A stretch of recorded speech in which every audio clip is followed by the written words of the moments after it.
Hey everybody, Bob Babbitt here, and we're at Breakfast with Bob in beautiful Nice, France, and we're brought to you by Velofix, Polar, UCAN, Active, Premium Plus Sports Travel, La Siecle Restaurant at Hotel West End. My next guest, really one of our favorite people on the planet. Oh, lovely, thank you. Carrie Lester. How are you doing, Carrie? You have had an amazing season. I have. I've had a good season, I think probably the best so far in my career. Don't you think? That's great. Yeah, I mean, I'm getting old, and it's the best I've had, so that's good news. You just won Ironman Mont Tremblant, and then you won Ironman France here in Nice. So this is like your home turf now. I guess it is a little bit. Scott and I have both raced here, actually, in Nice. We've done the Ironman the last 3 years here. So we love it here.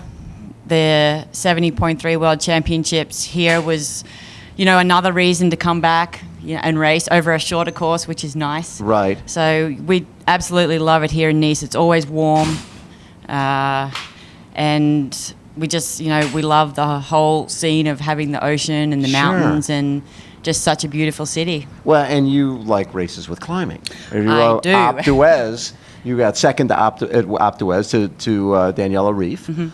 And what the heck was she doing coming to your race? Yeah, I know, right? It's your turf. Please, just 1 year. Just stay away. What the heck? But you've spent a lot of time, Embraman, the races over here that are pure, right? These are real challenges, not cookie-cutter courses. That's right. That seems to really appeal to you. That's why we chase them, exactly, Bob. We like to be challenged on courses that are real honest courses. Yes. And, they've all provided all sorts of terrain. You have the longer climbs. There's plenty of chances where you can also be, in your bars and have the chance to time trial and test yourself like that. So we definitely chase the challenging courses. I think we've done just about all of the French, races here. They never want to take the easy road. They always, if there's a pass to go over, then they're not going to go around it. They're going to go and find a way to go over it. And they're going to make sure the roads are bumpy. And they're going to make sure there's really no barricades on the side. They want a challenge. They're always up for a challenge. They never take the easy, courses.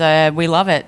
So everybody I've interviewed, I've said, have you done another 70.3 race on a bike course that's comparable to this? And it's like, no. I've never seen a course, which is perfect for a world championship. That's the way I'm guessing that if it's a world championship, you want it to be pretty brutal.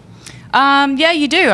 It's just, it's different. I think, sometimes the flatter courses can be just as brutal as well, because it takes a lot of concentration. And wind. To be in that position for, 90 kilometers. So in that way, those are just as difficult. I think, here in Nice, we just have a course that is unlike any of the other 70.3s that, have been on the circuit. I haven't done one. This is my first world championship. So I can't say by experience, what the other courses have been like. But by profile, there hasn't been anything like it. No. So, that will be interesting, I think, to see how a lot of people, both of the men and the women, in the professional fields and in the age group race, how they handle it. Yeah. No one, if you're not over here, racing in the mountains and training in the mountains, you're not quite often not exposed to the the longer climbs and the longer technical descending. So it'll be interesting. Yeah, people were saying for the pros you might be descending for an hour.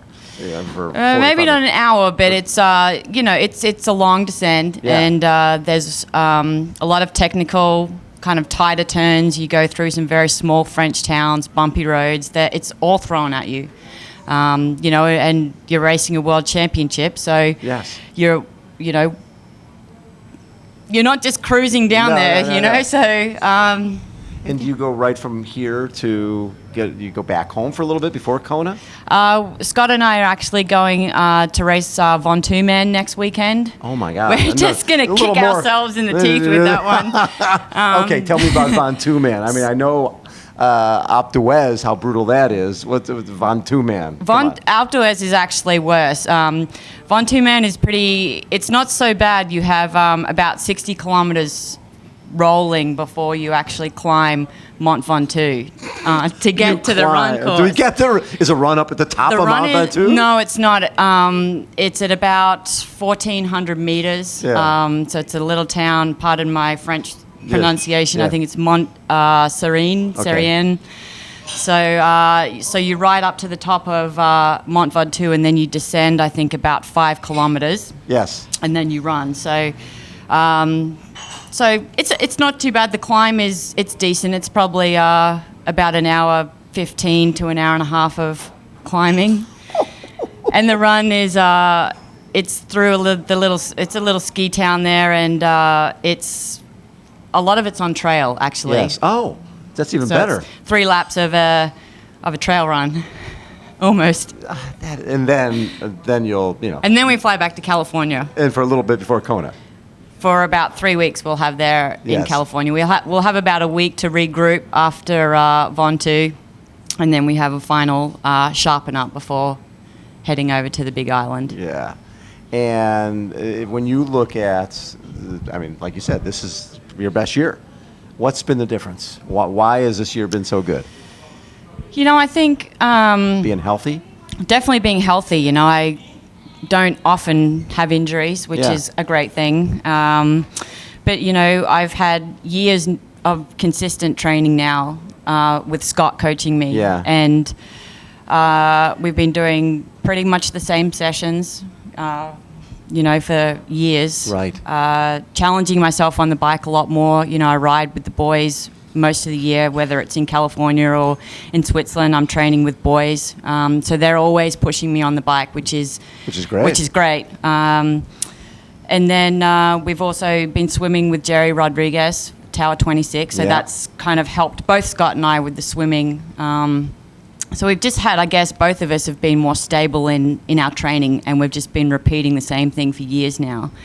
And then we come over to Switzerland for the summer. We have 3 months of really solid riding and racing, in the mountains. So it's just years of building on, that strength that it's all coming together. And I think I'm getting to that point in my career as well where I'm just really enjoying what I'm doing. I don't know how much longer, I'm going to be able to do it for. Sure. So I'm just, we're being a little bit more selective in races that we choose, and there's a reason behind, what we've been doing. You're we choosing have races purpose. with character. So, it's just doing what we love for as long as we can. That's what it is. Me too. This, in terms of when you go into a race like this, do you come in with specific goals and say, I want to get this place or that place, or is it more? No. Especially this is such a crapshoot because it's such a different type of course. Yeah, I just do not know what to expect on Saturday at all. Again, I haven't raced a World Championship 70.3, so I'm not really familiar with the race dynamics. And you got this mix of ITU athletes. I know. It's a little bit unknown to me, but to be honest, if the World Championship wasn't here in Nice, it probably wouldn't be on my calendar. Right. The fact that it's in it just Europe, doesn't. It doesn't really fit in with how we're preparing for Hawaii. But I couldn't not pass up the opportunity to come here and race again. If I was ever going to have a shot at doing well at a 70.3 World Championship, this would be it. But having said that, I look at the start list, and when I thought, I could have a good shot at a top 10. I saw the start list and I thought, okay, let's just get out there and do the best I can and race how I know I can race here, in Nice, and then just let the cards fall where they fall. I just don't know what to expect. Well, have fun out there. I will, for sure. We know that. Carrie Lester has been our guest, everyone. Hold on. We will be right back.